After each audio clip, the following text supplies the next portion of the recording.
from the soil. Everything begins from the soil. We begin in the soil and we go back to it. But we return to the earth returns to us. But I think the concept of collective work and responsibility is an old one.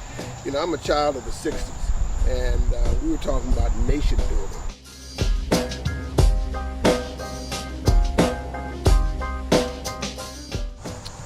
Cooking is one of the best things. I love to cook and to provide healthy food for people. So many people love the food. People come from all over the world. I love it. All over the world for Healthful lessons.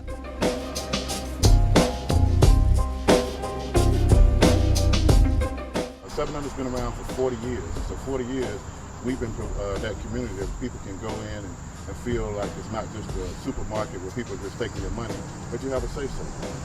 I'm in a position where I hear different customers and members come in all the time and talk about what they would like to see on our shelf. And when they say that, if there's a need for it, we can get it.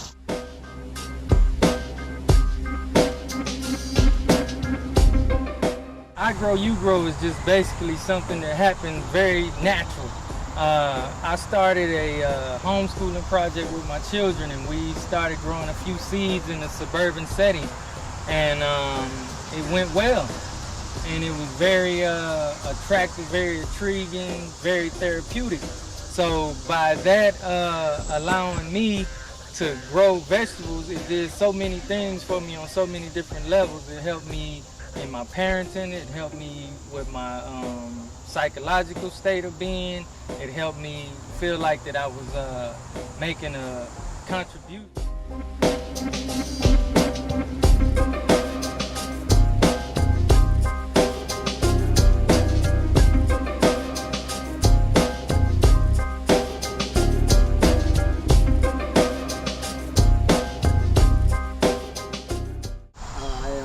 To be here at Rooster Change in the midst of nature.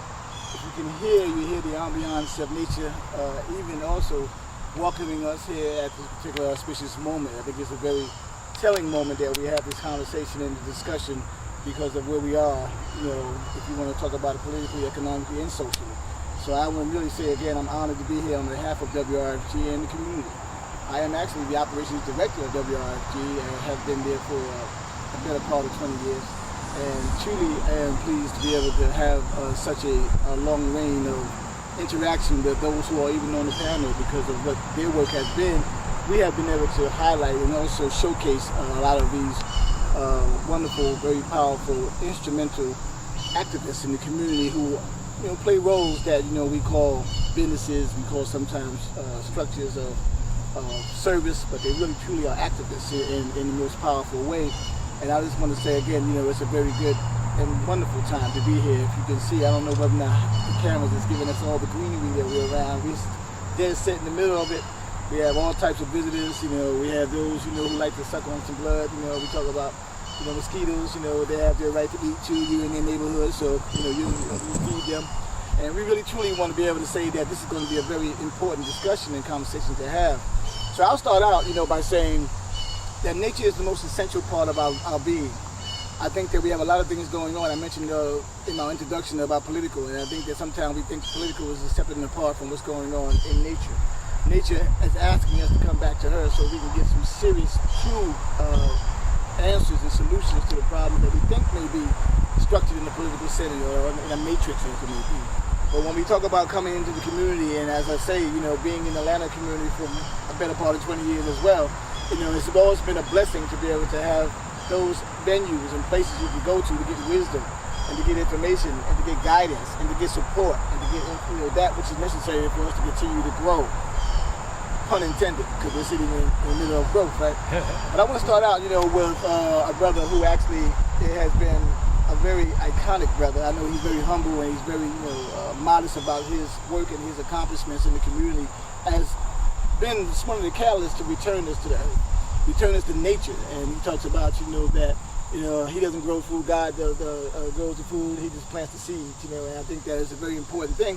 And I have it on good resource that today is his anniversary of his earth light, and I'm gonna tell everybody that he is, you know, advancing chronologically.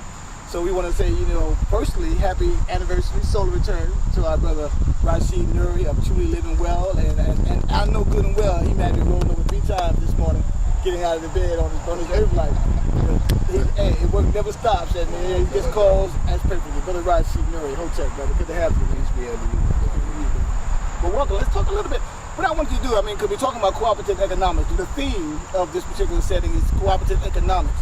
That's one of the tenets and one of the principles of the Nguzo Saba, which is, has been given to us by a powerful brother out of California.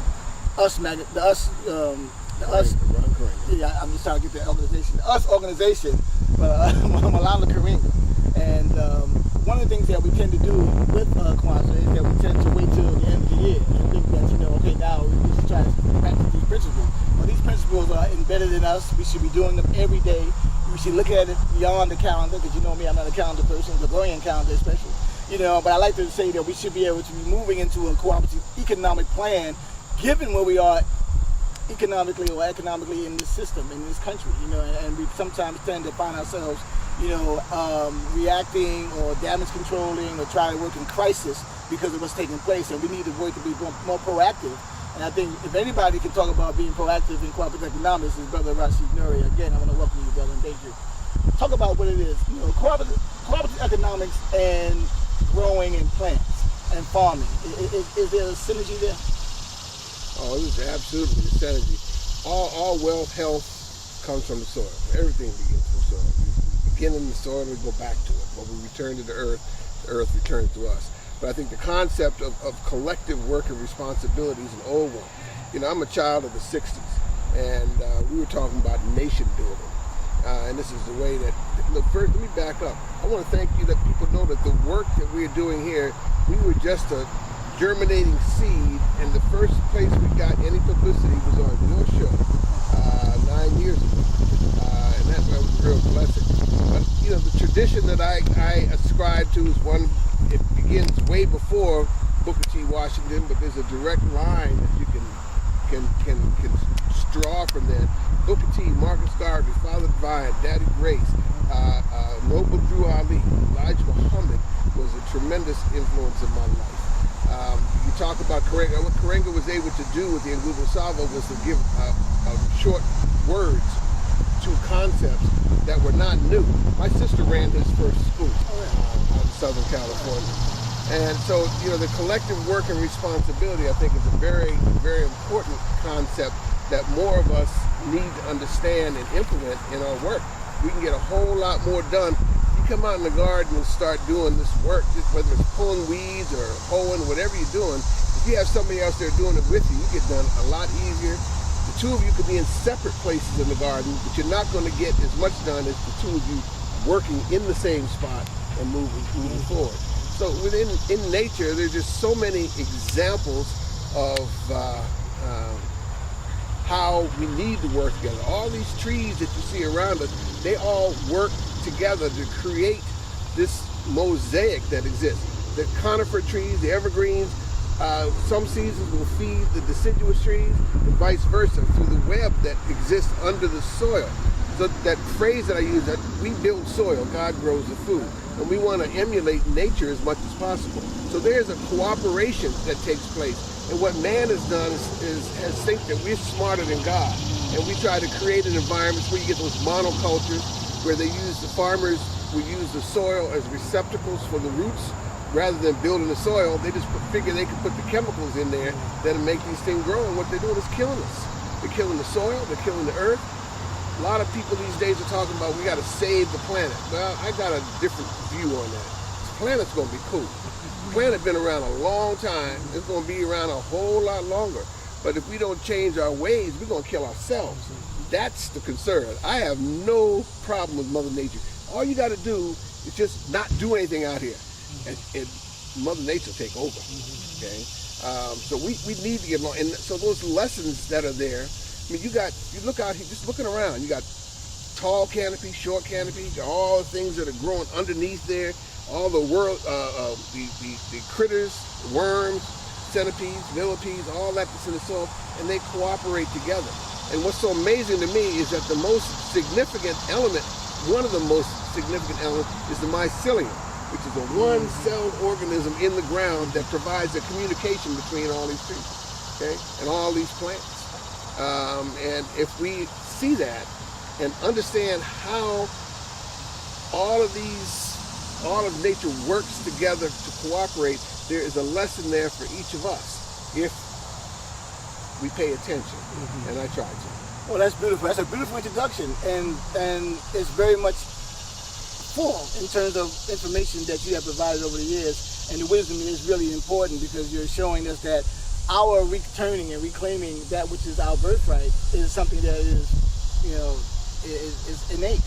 However, if we choose to refuse that, we get in trouble. We are in trouble. And the earth will take care of itself. The earth will be here without people walking around on it. It doesn't really have any codependency on us walking around on it. That's a good thing to do. Let me be real clear about that. Everything in this creation, on this planet, is dependent upon the sun. Right. All the life, all the energy comes from the sun. Okay, the plants, live on the sun's energy. The planet can get along fine without us, but the plants can get along fine without us, but we can't get along without the plants, because we get our energy secondhand by consuming the plants that are around us. And that's a beautiful thing, and I think that a good reminder. And we should probably emphasize that. I want to go across here because I want to talk about growing, talk about the soil, you know, and of course our brother Mr. Anderson is here with us, you know, I grow, you grow. And that's a very catchy phrase. It's very much, you know, it has a very strong magnetic attraction to it, you know, and then you want to say, okay, what does that mean in essence? And how do we get back to the understanding of what it is to grow, you know, to get back and put our hands in the soil? What is the impetus for your starting the organization that you have started? Well, first I want to say it's an honor and a pleasure to be amongst you all. And I Grow, You Grow is just basically something that happened very natural. I started a homeschooling project with my children, and we started growing a few seeds in a suburban setting. And it went well. And it was very attractive, very intriguing, very therapeutic. So by that allowing me to grow vegetables, it did so many things for me on so many different levels. It helped me in my parenting, it helped me with my psychological state of being, it helped me feel like that I was making a contribution and people were attracted to it. So they would always ask, how did you do that, how did you do that? And because I was able to grow something, like the brother said, because God allowed me to grow something, I figured that if I can do it, you can do it. So I put a lot of energy into research and developing my skills with growing in a suburban setting, which is, you know, house next to house, next to house, next to house, with all these beautiful grass and things that, you know, it's beautiful, but it wasn't really serving much purpose, right?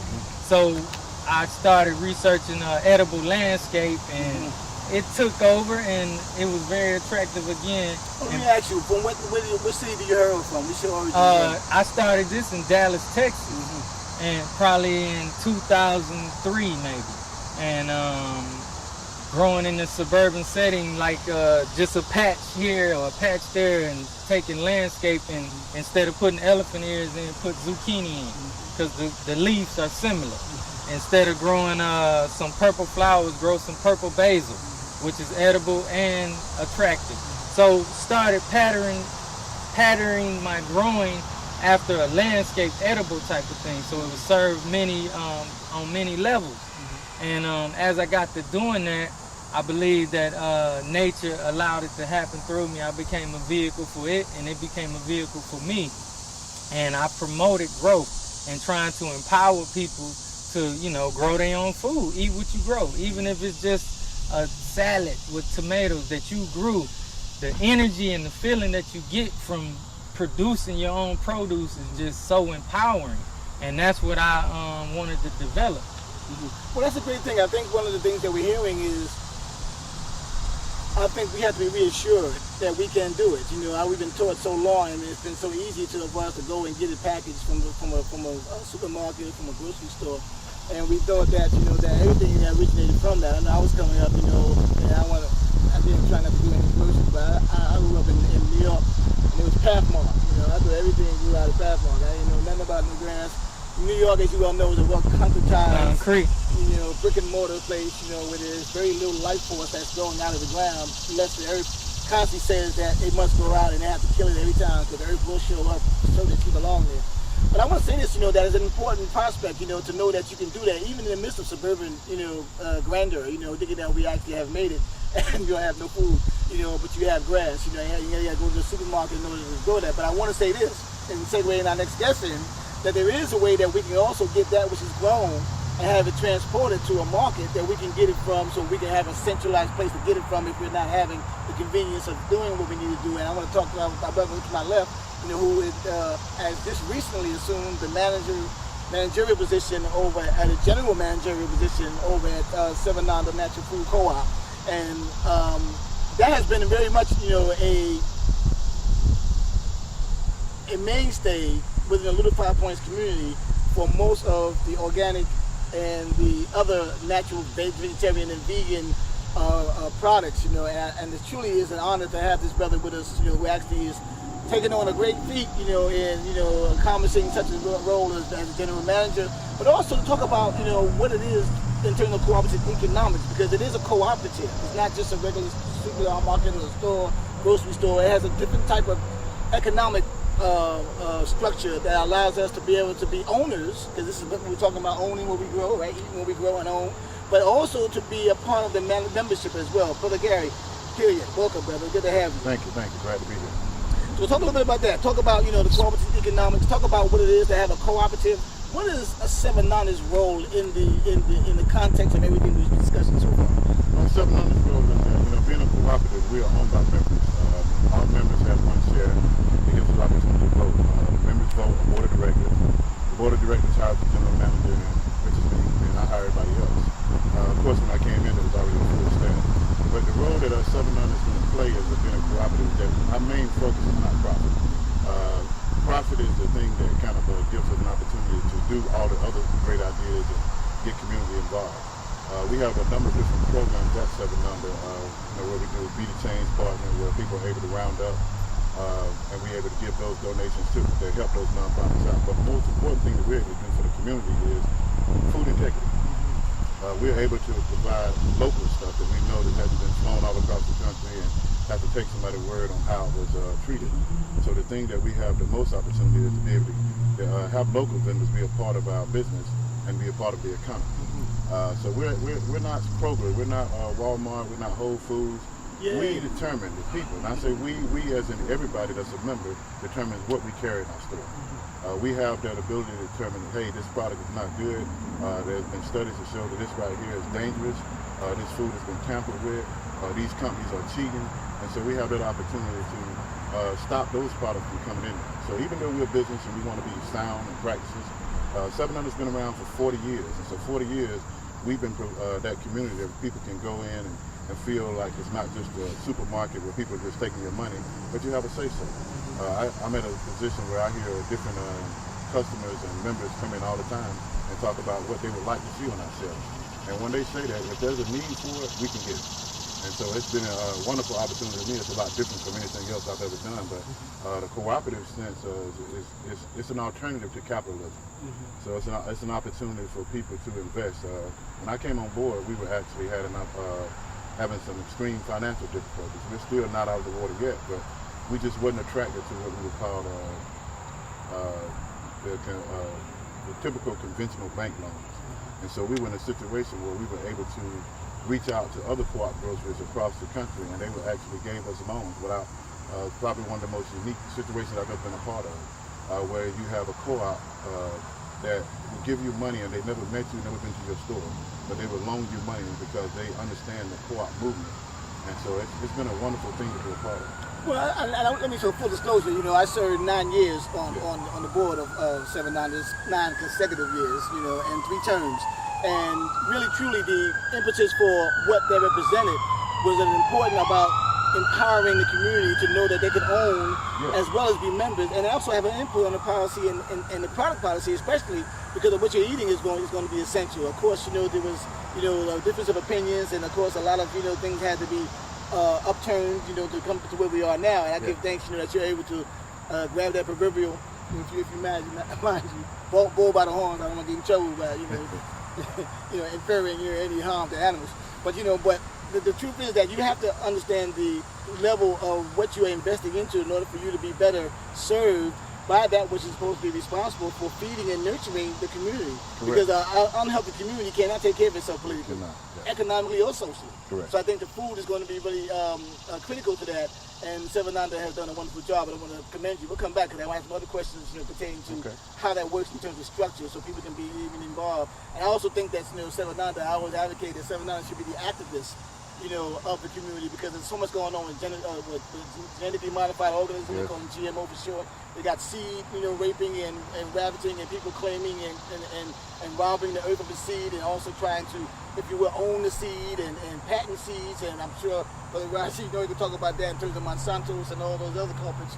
But I think it's important to have what you represent as an important factor for our community to be able to structure yourself. Segueing to our last but not least guest, who is the mama of it all, and this, of course, is one of my dear, wonderful mamas. We talk about, growing it, we talk about, doing it where you live, we talk about packaging and selling it, then I want to talk about cooking it and preparing it. And that's, one of the things that is also a science. It's not just you to put it together, put it in the pot and eat it. There is a science about how to put together the products or the produce or even the fruit that we are actually consuming. There's a certain delicacy to what it is that makes it effective in the body. And of course, you've been doing it, better part of 30 years. I'm a date you, more than that. I've been knowing you probably better part of that, from New York all the way back here to many areas in the Atlanta area. But your work has also, again, spoke for itself in terms of what your love and concern for the community. And that's Healthful Essence, and that's now in the West End. I keep forgetting that street, that back street name. What's that street again? York Avenue. York Avenue. And so talk about that, Mama Princess. You and Brother Quadro, and of course, the family over at Healthful Essence really take a science in daily, maybe mostly 6 days, maybe 6 days a week, going in, preparing this food, making it available for the community. But there's a lot more to you, because you're very much an activist when it comes to that. And you're hardcore when it comes to making sure you're eating the right thing. Talk about your long-time experience and what it means to actually understand the importance of providing the best foods. Well, cooking is one of the best things. I love to cook and to provide healthy food for people. So many people love the food. People come from all over the world. I love it. All over the world for Healthful Lessons. I started in New York by the World Trade Center, doing it there. I did it for 10 years. Then I came to Georgia, and the spot where I'm at is the fourth spot. The fourth spot. So I'm a little, yes, for a little while.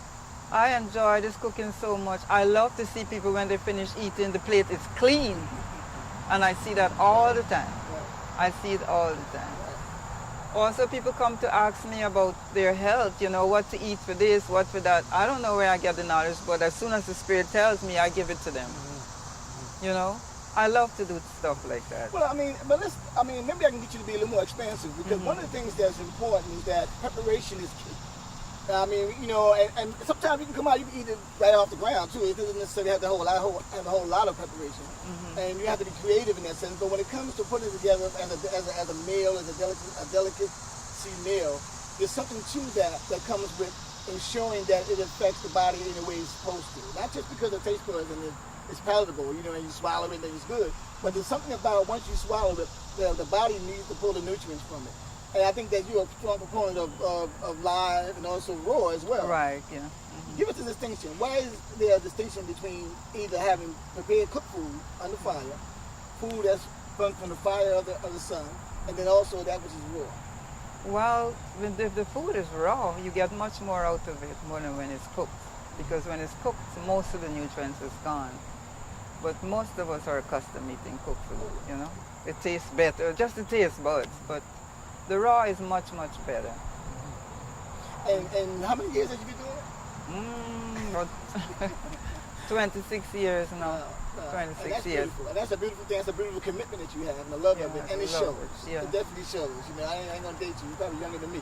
All right, so let's go back to Brother Rashid. Rashid, I alluded to these seeds, and now we're talking about the sacredness of seeds.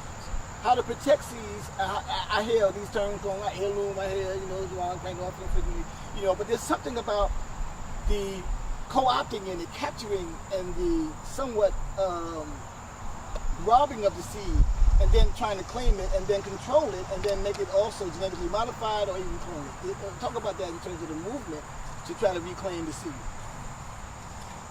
You know, we have to be careful with the language that we use in describing our business and the work that we're engaged in.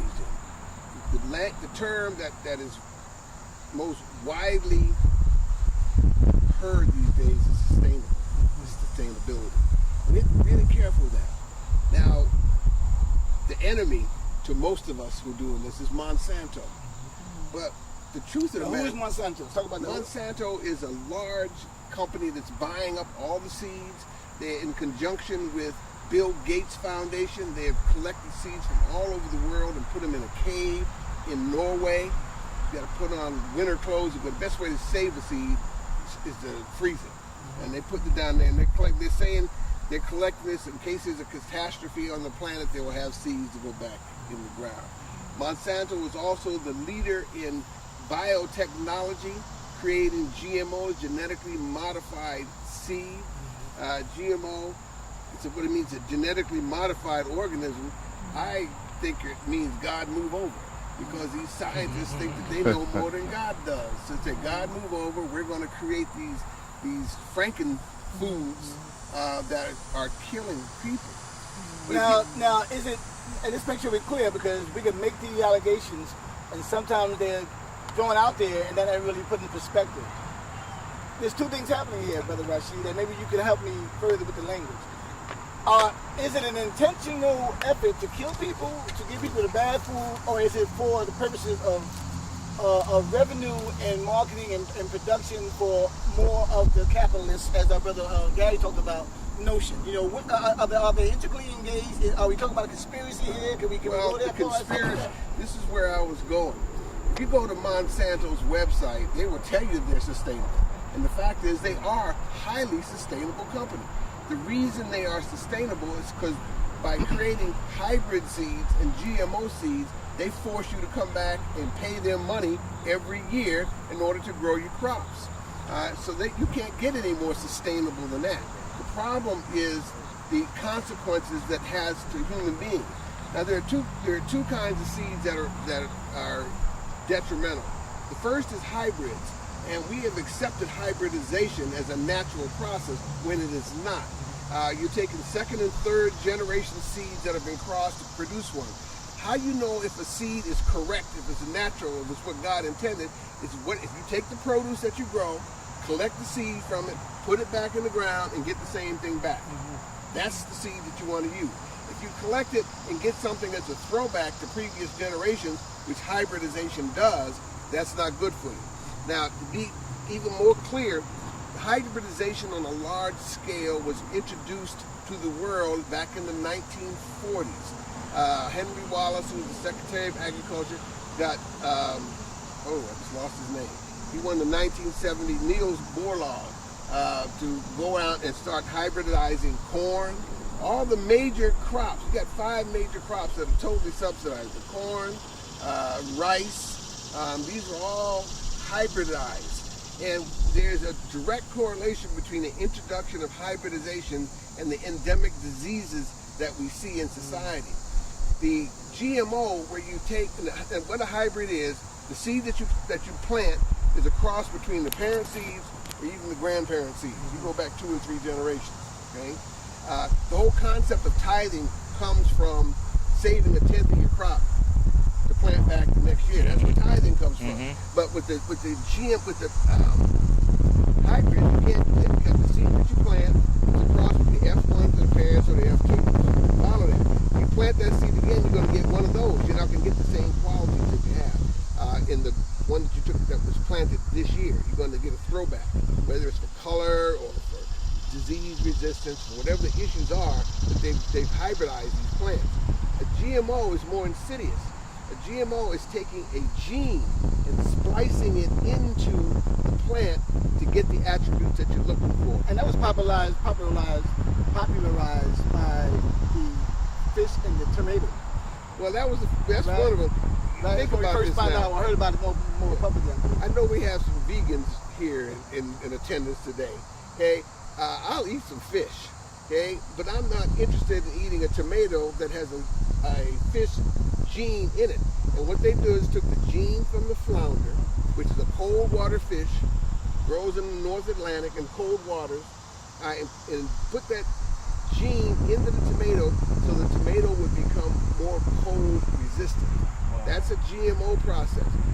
Where it has the biggest influence is, again, from Monsanto with their BT cotton, BT corn, and Bacillus thuringiensis, which is a bacteria that you can find out here in the garden. All right, if you use that to put on your plants, it will be resistant to the worms.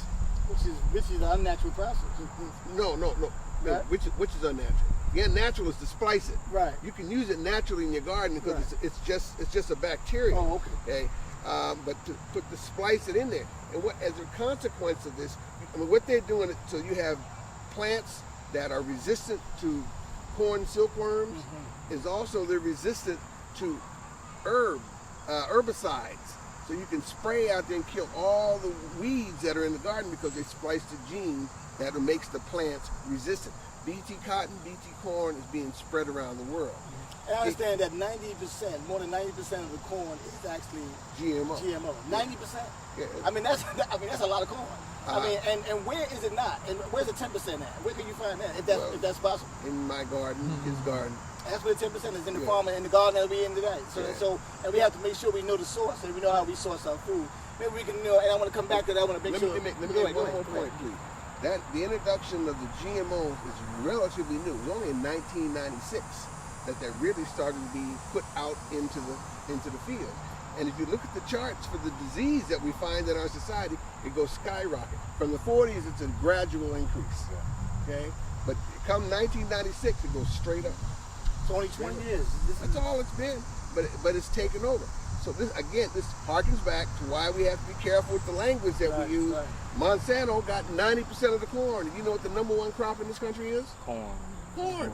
We are a corn-based. There's corn in the paper, corn in your clothes, corn in your gas tanks in your car. Corn, Everywhere. sugar, corn, flour, corn, Everywhere. everything. And it's all GMO. And guess who owns the patents on those seeds? Monsanto. How corny is that, y'all? Let's segue this way now. I want to come back, and I'm going to come here because I want you to respond to that as well. And then, of course, you're going to have to respond because our concern is the food that we're eating, and integrity, as you said earlier, has got to be something that we have to really be very, very strong on because people want to live after they eat. They don't want to just live to be eating or eat to live, in terms of that. But we want to make sure the food is very much high quality. Mama, for instance, how do you source your food? I mean, I know it's important that as a restaurant, you're preparing food. How do you source your food? How do you get the food that is important for you to prepare? And is there a cost quality? How do you work the cost quality? In terms of how much, is it more expensive for you to source your food or not? Yeah, it's very expensive. I have to watch how I buy the food in order to be able to service the community in a reasonable price plate of food. So has it been a challenge for you to find that which is ethically integral in terms of the food quality? And how do you offset that in the sense that people really want to know that they're eating organic food? Well, most of the time I used to buy from Rashid, but there's other farmers in the area that would supply us with kale. So you do local. So local farming is something that you really sometimes when we can get it. Most times you But, can't. But sometimes you're compelled or you're forced to do where you need based on cost effectiveness. Right. Okay, and we're gonna find out why. And corn, I don't use it. You don't do corn at all. Do you do corn at all? No. Okay, you don't take a chance.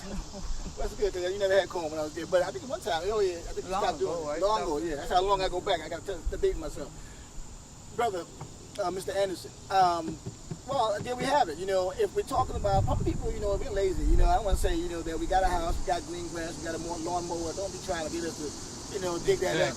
I don't know. We ain't got no cows grazing in it. No horse chewing on it.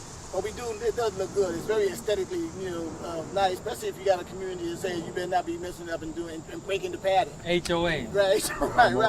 Talk about that. I mean, can we really, is it practical, to start growing where we live and in our backyard, in our front yard, on our windowsill? Is that really practical? It is. And is it encouraging? It is very practical. It is something that we have been doing for centuries. I'm sure the elder gentlemen can tell us that when they were growing up, their grandmother, aunt, uncle always was growing some tomatoes, some peppers, or something, no matter where it was, out of a bucket, out of a glove, out of a shoe, whatever, because it's part of our DNA to produce produce. I mean, that's in us as a people. I mean, we came here and that was the thing that we were mandated to do. Yeah, working the crops. Yeah. I'm trying to be very careful with my language. We talk about it. We work the crop. That's something that's in our DNA. Right. And is it practical? Yes, it's practical. And as you get more in tune with it and start to invest in it and detach yourself from what is suburban life, you can see that you will be able to grow more and more things that will sustain you. And not that you're going to totally eliminate a farmer's market or anything like that, but this cooperative thing, economics is not always just money. If I empower all these people here to grow a little bit of food at their house and they bring it here and we all eat together, that's economically sound, because we didn't have to go spend, reserve notes to feed ourselves. This person invested their love and their time, and they had a good fortune with maybe an okra patch at their home. I may have had good fortune with a squash patch at my home, but my tomatoes got eaten by this or that, So I brought the tomatoes, they brought the okra, this person brought this, so we had a crop sharing thing, so to speak, going on. So it's very feasible, but things like this have to happen on a more regular basis. I think this is encouraging now. Yeah, I think that we're having this meeting, this conversation in the midst of the garden. And I can hear the applause coming from all the natural, plants and also our studio audience. Because, if y'all here, that we truly are making an impact and making an inroad. Brother Gary. Yes. Now, Sevananda Food Co-op. Food is very political. Yes. You can't say it ain't political. We have to be careful about how food is being transferred. Brother Rashid Nuri gave us a long treatise on what it is to talk about the dynamics of food and what that food is and who controls the food. How does Sevananda place itself in a private policy way to ensure that there is integrity in the food? And how do you encourage even the membership to be more proactively engaged in that process? It starts with education. I mean, what Sevananda does, we have a product policy committee that determines what we can carry. And we need more educated people that can teach us, like Brother Rashid, that can tell us about some of the things that, even if we wanted to right now, we're almost unable because of the giants that are cheating, the reproduction of food. They're making it in quantities and their main focus is profit. So right now, even with Sevananda, definitely offers a healthy alternative, but our sales would be scarce if we only offer non-GMO products, because it's making it harder for us to be able to access things that are the healthiest. We are a healthier option, but if we don't all take awareness of what's going on and have more people like Mr. Anderson and Rashid that are producing produce that we can trust, and they understand the healthiness of the product, then it'll push us to the point where we'll have to get it from people that we can't trust. Right. And so we need more people to do it. That's why it is a cooperative effort where the community has to get involved, because this community, when it comes together, we can all determine, what it is that we do carry and what we do offer. Well, that brings a lot up in my head, because I think that, and maybe Brother Rashid, you can help us with that, because I think that there's a lot that we have to be accountable for when we know that our food chain has been compromised. Franklin Foods and all those that's going around. And the thought came to me when Brother Gary was speaking. How do we make food a priority for how we allow ourselves to consume it? What steps can we take that again is practical, and applicable to what we can do to make sure that we are ensuring we get the best quality foods? That's very interesting the way you frame that. For most of humankind, man lived within walking distance of where his food was produced. And we don't. That is a reality that's long gone. Food travels 1,500, 1,700, 2,000 miles before it gets to our table. Which means that it has to be retarded or it has to be, cut off from its growth cycle before it gets to us, right? So it may not be giving us the highest nutrition that the Princess was talking about earlier, right? Here's the clearest example I can give of the problem is this, is bananas. Do you know that Dole and Chiquita, there's only one variety of banana that they produce. And every 15 to 18 years, they change that variety. Now, anybody that's lived in the tropics, and our royal sister here knows that a banana bunch is big and huge. And it grows naturally out there. You pull off the front banana, that's the one that's ripe, and as you consume it, you go up through the whole banana bunches. Banana bunches are huge now. You know the banana boat song, from Mr. Taliman, Taliman Banana. Right. Those bunches are huge and they're heavy. But what they do is they cut it, put it on the boat, ship it. When it gets here, then they gas it. All right, to get it all to ripen at the same time, where in nature it would ripen as you eat it, progressively as you go through. Now, if you look inside a banana, let me one step back. There are 250 different varieties of bananas. 250 at least. Right. I've seen in Indonesia they call them pisang mas, little bananas this big. Right. Yeah. And they are so sweet. They drop in some hot oil and it comes out crunchy like a caramel on an apple, that kind of thing. Then you got pisang gajah, the elephant bananas that are like elephant tusks, this big around and huge like this, and all in between. If you find them in nature, they got seeds. Okay, the bananas that most of us get, and understand, there's only one variety of bananas that are in the store. They have no seeds in them. Okay, and we got into I can remember as a child, Cesar Chavez and them were up there growing the grapes, and that's a whole historical study there. But when was the last time you consumed grapes that had seeds in them? Okay? Everybody wants watermelon with those. We so lazy. Yeah. Want watermelons with no seeds because it's too difficult to spit out a watermelon. It's in the way. Right. It's in the way. Please. What I advocate is horticultural literacy. Know who grows your food, the quality of your food, and where your food comes from. So the specific answer to your question is how to maintain that food integrity. Grow it yourself. Right? If you can't grow it yourself, purchase that food from somebody you know, so you can see how that food is being grown. You go to I Grow, You Grow, you come to Truly Living Well, you can see the food in the field and how it's being grown. You have to create some kind of trial and error, because you grow these things one season and you have some success, but you may have got a little beginner's luck, and then the next year your crop got ate up by some rabbits or something like that. So you really have to educate yourself on how to grow it, how to protect it, and how to harvest it. And a lot of times when you want to take a vegetable that you're growing on your own, we have to do it with products that are more niche market products and seasonal products.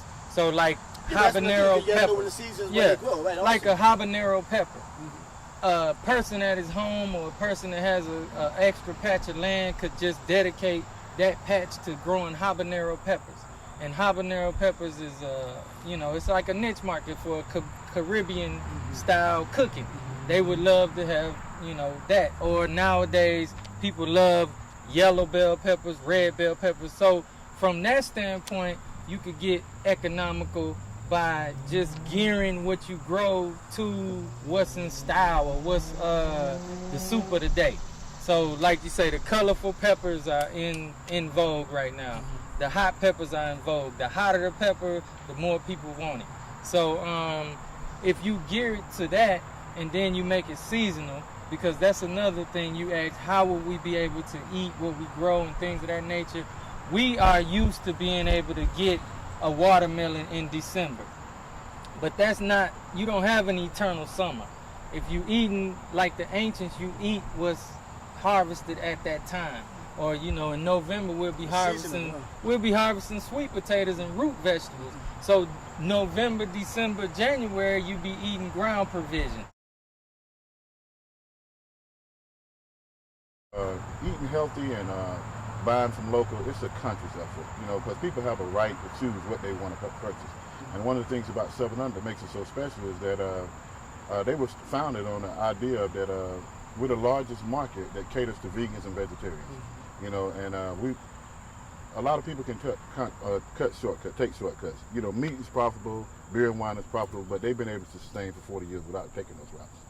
So, and that's a healthy choice for us. But the market is it's a tough business to be in. I can tell you this: retail, of all the businesses I've been in, this is definitely the toughest scenario that I've ever had to manage. But it's a consumer market, so consumers tell you what they want. The good thing about customers, we have members. They don't just walk. Remember, a person that shop at Kroger, they don't really have a direct benefit. So if Kroger doesn't have something, they'll just walk out and go somewhere else to get it.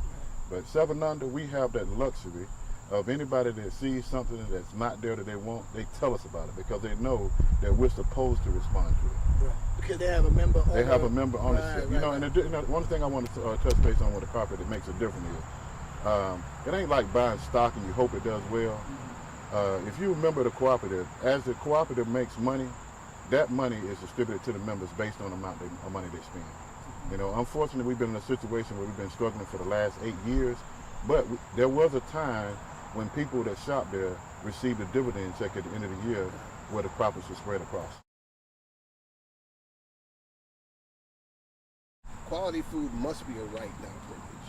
And unfortunately, in this country, the more money you have, the better you're going to eat. Right? And that has ramifications all the way through. Secondly, those of us sitting here at this table are in a revolutionary business. The paradigm is shifting. More and more people are beginning to understand that quality food is a necessity. But you got 5 million people live in metropolitan Atlanta. How many stores are there like Sevananda? Not many. It's compared to Publix and Kroger. Right? That's where Whole Foods. I would argue that you can get a decent meal out of Whole Foods, but it's expensive. Yeah, whole paycheck. Yeah. At least there, just about everything on the shelf you can get organic and have that label. Now that's what that means is a whole nother discussion. Right, it sure is. It certainly is. That's a whole other discussion. The challenges of this. Here, you got a micro view and a macro view. The macro view is this: that all the food in this country is subsidized. All that food you see in Kroger and Publix is subsidized at one level or another. Food that this brother, Mr. is growing and that I grow is not subsidized. Yet we're asked to be sustainable, and we're not getting those checks from the government. The legal ramifications that you asked about, until last June, it was illegal to grow food in Atlanta. Yeah, it was. Yeah. It was what? Yeah, I know you missed that one. It was illegal to grow food. So it was Atlanta. regulated? No, it was not regulated, and that's the point. Okay, we live in a permit society. If you don't have permission from the government to do, then it's illegal. They can cite you for it. But there are a whole lot of people like myself who would just did it and asked for forgiveness rather than permission. Now it's illegal. We have one of the most supportive ordinances in the country for growing food. So tying it back to the sister, to the princess, there are times the high-end restaurants in this town sometimes would pay me more for my greens than I'm asking for retail. Specific, I could sell collard greens at $44 a pound. I got a couple of restaurants that paid me $6.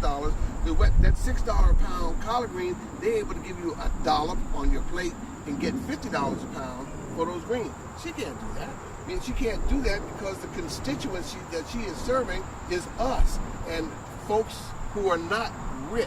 This is why we've got to work this out so that quality food becomes a right.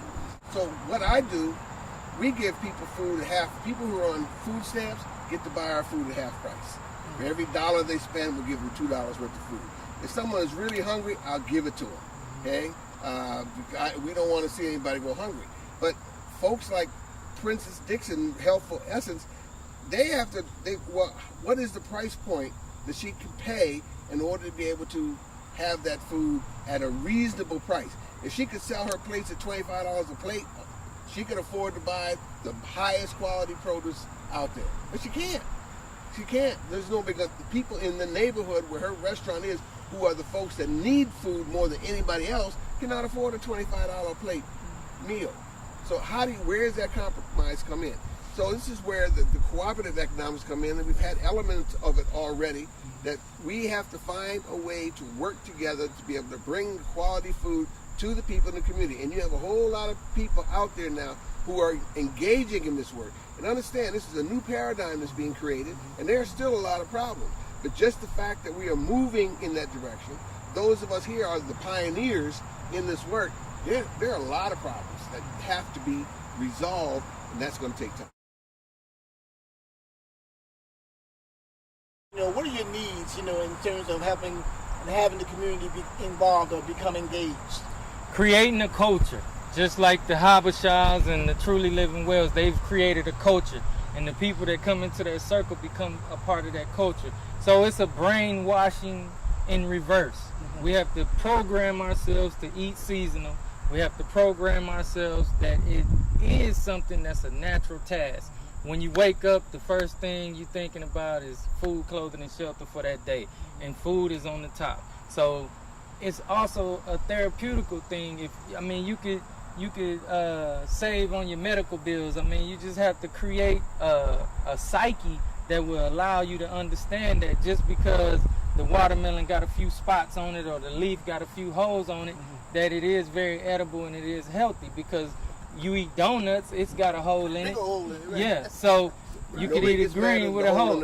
Exactly. Exactly. So I think it's more of a mindset. Well, Gary, mindset. That's an onus being put on you too, Gary. I think, because I know you did mention that it's important because we are very visual people, and we say, look, it look kind of raggedy in there, when it comes to looking at produce or even at fruit. But what is Savananda's commitment to educating and edifying the people as they walk through that door? It's having those classes. We've had classes where we had chefs that come in and talk about that, where they would take fruit that came from the same garden, one that looks like you would never want to eat it, and the other one, and actually cut and tune them, and then serve them both and ask them which one do they taste the difference. So it all starts with education, because we're conditioned. And so we have to find a way to educate people where they're not so conditioned and they're more supportive of the movement versus being, I'm not spending my money on that because it looks like that. So, by the education is one process. The other process is taking those fruit that we think may not be as appealing to the eye and still serving them where there's still an option because it's a good quality food and serve it in a different form. Can I jump in? Sure, go ahead. We're talking about the economics. First, starting with that. If you're growing in a small area, all the food that comes in your garden is not pretty. Right? But the big companies, they're able to do added value processing and sell you that same ugly stuff, which is of a decent quality. Now, one of the things I think is... Say it again, added value processing. Specifically, you're not going to want to buy an apple with a scab on it, okay? You just won't. But if I take those apples that I grow, if half my apples are beautiful and half of them got scabs, the one with scabs, I make apple cider, apple slices, sauce, go dry them up. So you're still getting your whole crop sold, but a small-scale producer does not have the means to do that yet. Yes. Okay. So I think that Truly Living Well is an educational institution. One of the problems to help proliferate the quality of food, there's not enough farmers. The demand far outstrips the supply. And I have a lot of the young people that come to us, well, we don't have any of this left. We got people asking for it. I said, that's great. Don't grow it. Yeah, that's wonderful. If I got a line and I've run out of stuff, those people are going to come back. We got to produce more. The problem, every neighborhood wants to have a farmer's market. The problem is there are not enough farmers to produce the food. This is why what we're involved in, we're trying to train people how to grow food. One step further than that. This work is no joke. All right? That's the big issue, is the work is no joke, and you're not going to get rich on an acre or 2 acres or even 5 acres. You will bust your back, bust your behind growing that food, provided the Sevananda or the Healthful Essence, but you're not going to get rich. So if you come into this business with the attitude, I want to make some money so I can have me a 5,000 square foot house, drive a Cadillac and a Lexus, you're in the wrong business, because that's not going to happen. It's hard work. You're going to get blisters on your hands. You're going to be working from can't see to can't see. And that's one of the ways how wonderful nature is. The crops that are hardest to work, like this okra, the brother was talking about how you got to harvest this okra every day to keep it right. You got to pull those squashes out of the garden, or the cucumbers. If you don't get them at the right time, you end up with watermelons, okay? So God gives you long days in the seasons when you have all that work to do. The stuff that was stored in the ground, the greens, those are short days. I want to thank again Mr. Anderson, Agro Hugo. Thank you. Brother Gary Hilliard, Sevananda Natural Food Co-op. Mama Princess Dixon, Healthful Essence. Brother Rashid Nuri, truly living well. Happy birthday. Thank you. And also thank all of you for listening and being a part of this. Wanique, Shabazz, WRFG Radio. I also want to say in closing, Brother Ebrima Ba, thank you for your wisdom, your vision to make this happen, to continue to bring it up. We've got to talk about people who are homeless, who don't have the wherewithal, who can learn. I understand they're here in the garden, Roots Garden, they're bringing in homeless brothers and sisters who are coming in to help till the land and learning that they can find work and find a job and regain some of their own integrity. Maybe we can get, before we close, if I may, we can bring our brother Ibrahim talk about what is happening here at the garden and tell people where they are, where we are in terms of location. Well, thank you so much. I'm so humbled for what had happened here, so that this economic crisis that we're going through, we could pull ourselves out of it. Right now, it's a lot going on with us.